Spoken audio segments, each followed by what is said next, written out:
immersion. Being so involved into your surrounding environments that you almost forget about where you are in reality. One goal of video game designers is to make their games so great that you actually lose yourself and you become immersed into their world that they've created.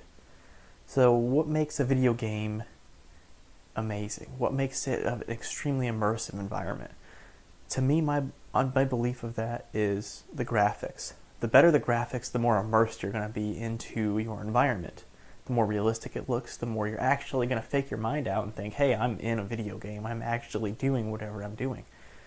Video games in VR today is amazing. You can put your headsets on and you can actually feel like you're climbing a mountain. You can be on top of the mountain. You can look out over the horizon.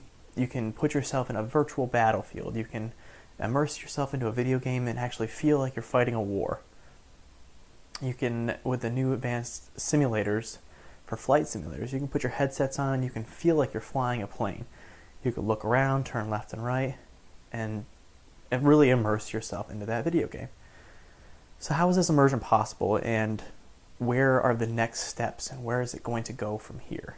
And quite simply, immersion right now is possible because of our graphics cards.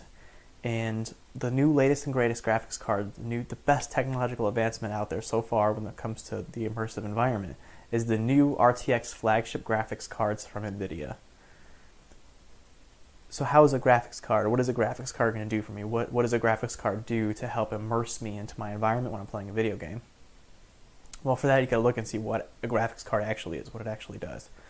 So a graphics card is its own processing unit, which is a graphics processing unit, a GPU, instead of a core processing unit or your CPU. So the GPU is its own separate entity, its own separate processing power. To generate the immersive environments, to process all that raw data of the images that you're seeing while you're playing these video games, it takes a lot of processing power. And being able to have a separate processor dedicated to that is key. So these graphics cards have their own separate GPUs, they have their own RAM, and they have their own cooling as well, and heat sinks to keep it cool. And it's completely separate from your main computer's CPU, RAM, and cooling equipment.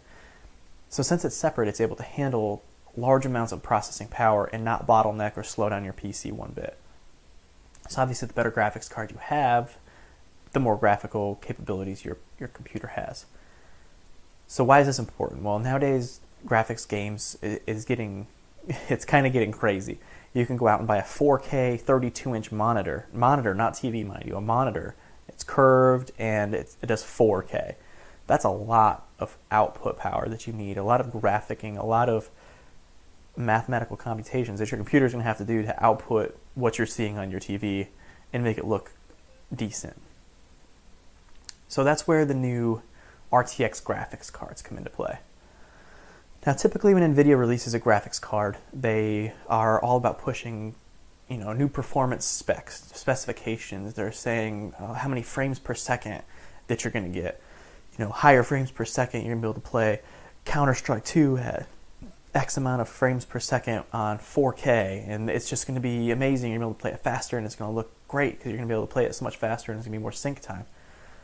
But they went away from that this time. Their marketing campaign and their marketing strategy when it comes to their new RTX graphics cards was a complete 180 from what we've seen in the past. And how they did it, how they initially announced their new graphics cards was at a convention called Gamescom. Now, Gamescom is the biggest gaming convention in the world. It's held every year in Cologne, Germany. I've actually had the privilege of going to it. I went to it 3 years when I was stationed in Germany. It was a short drive up from Ramstein Air Base. It was awesome. It's a 14 massive building complex that's all combined through hallways and interconnects. And every single one is set up with different video games, different software, hardware entities. And every year NVIDIA had a huge display, a big booth, basically saying, hey, look at how great our graphics cards are. Look at how it's going to make all these other games that you see at Gamescom so much better to play. How you're going to be immersed so much better into your environment when you're playing those games because you're using our graphics card. It's really a genius idea of how they tied in Gamescom into the new RTX graphics card series. Because in the end, you're looking for your target audience, and in this case, they're looking to target gamers and video game players, because that's who primarily buys these graphics cards. So when the new RTX lineup came out, like I was saying, they're not pushing specs, they're not pushing frame rates. What they were pushing is this new, shall we call it new, ray tracing. So ray tracing isn't new, I put it in quotes new, because it's real-time ray tracing is what they were pushing. Ray tracing has been around for years, for decades. You'll see it a lot when, like every single movie that comes out that has CGI or some kind of computer graphic image, it uses ray tracing to help enhance the image. So what is ray tracing? What is ray tracing? What is that going to do for me when it comes to graphics when playing a video game? Well, ray tracing is an extremely complicated mathematical algorithm that calculate how light reacts with the environment. So it starts from looking at from your eye, from your vision, and then traces the light back to the source. So whatever you're seeing, and then what you are looking at, and how what you're seeing, where the light plays into that. So any reflections that may be seeing off of high gloss surfaces, any shadows, or any type of glare. So as you're watching this video, if you look at my shirt, because of my lighting setup, you can see the different shadows, you can see the sheen of my shirt. It's kind of semi-glossy type style shirt. And you can see that in real time because this is a real-life camera capturing real-life images. But to put that into a CGI image, that level of detail takes a large amount of graphic processing power.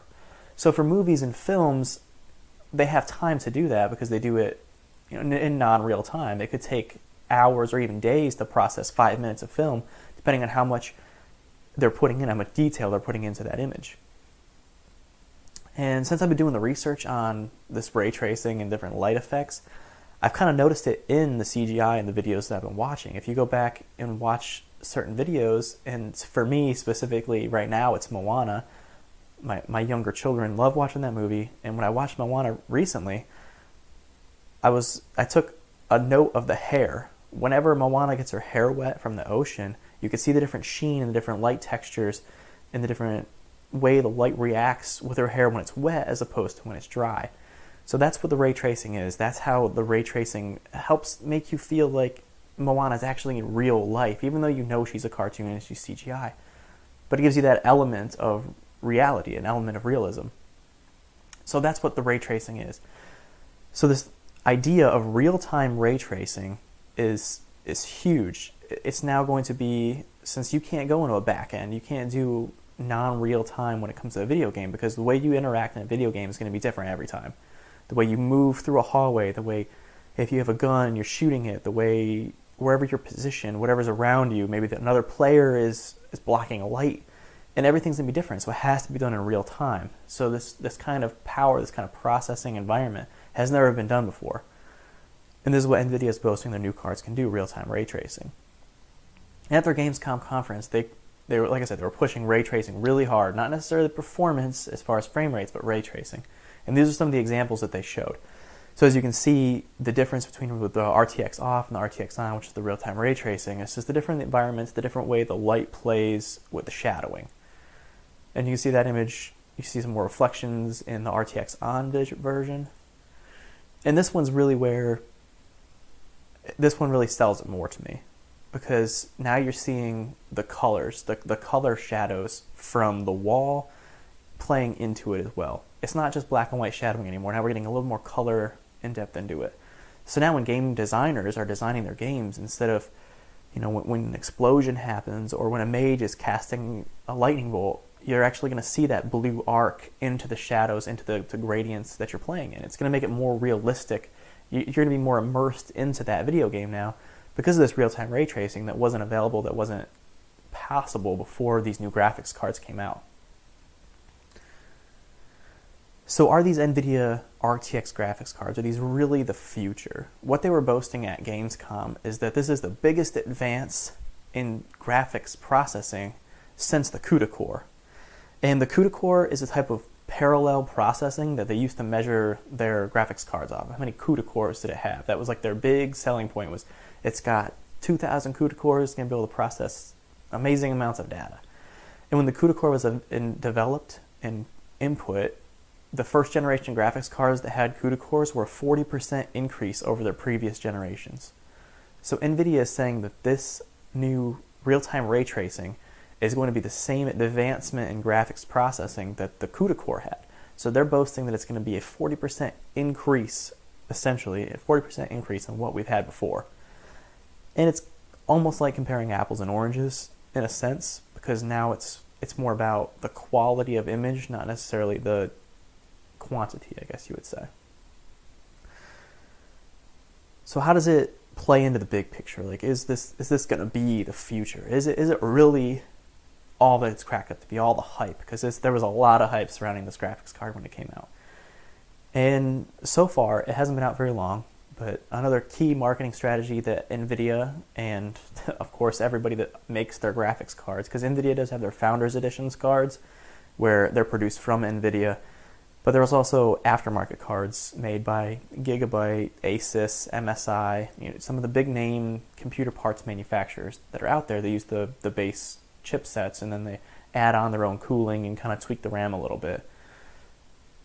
So what they do is they push out their graphics cards to YouTube reviewers. And these YouTube reviewers have thousands and thousands of followers, like myself, where we go on and watch these videos to see how this real-time ray tracing, is it really worth it? Is it worth it for the video games that we play?